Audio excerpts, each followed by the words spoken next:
Let's talk about the economic outlook for Zimbabwe in 2025. The government of Zimbabwe is projecting an economic growth of 6%, which is an increase from the 2024 of 2%. But is that achievable? I think to answer that, let's look at the both micro and macro factors at play. Firstly, let's start with external factors. The biggest importer of minerals in Zimbabwe is China.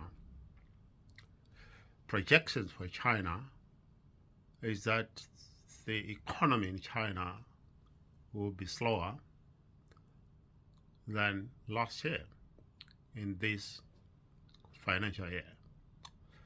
So there will be a slow economy in China, which will impact imports and exports. Will that affect Zimbabwe? Certainly, there will be some repercussions or ripple effects from that slowdown of economy from the Chinese perspective. There are also some internal factors. The perennial problems of power in Zimbabwe, power cuts, which has impacted production and also has a negative impact in attracting foreign direct investment.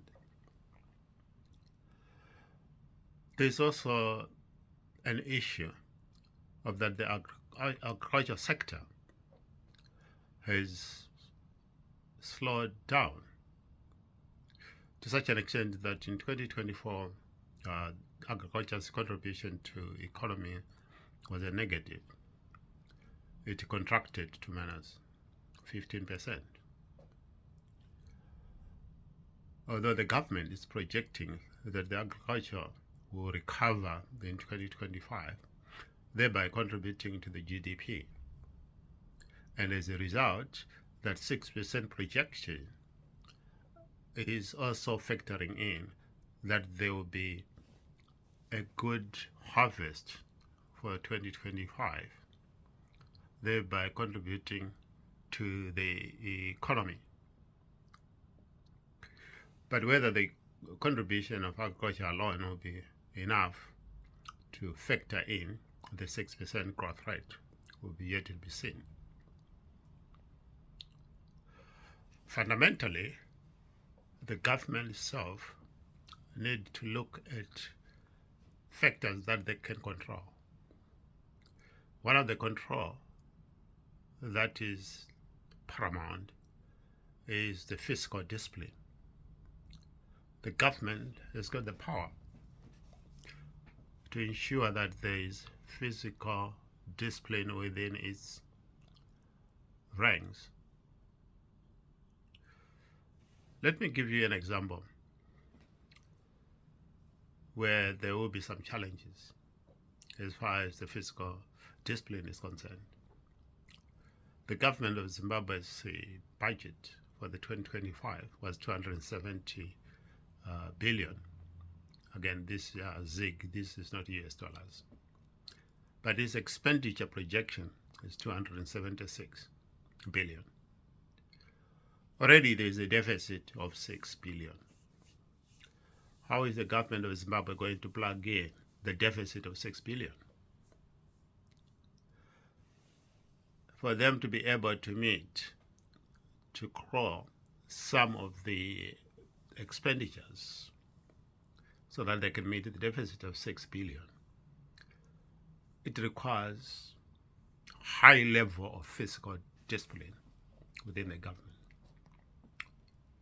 If we reflect on the historical perspective of the ZANU-PF government, it is unlikely that given the corruption, given governance deficit, that they'll be able to institute fiscal discipline.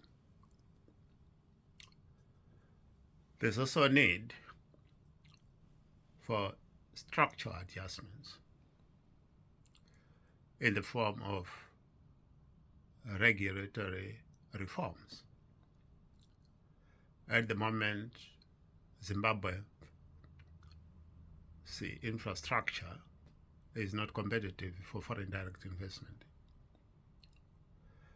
There is need for regulatory reforms so that we become competitive within the region.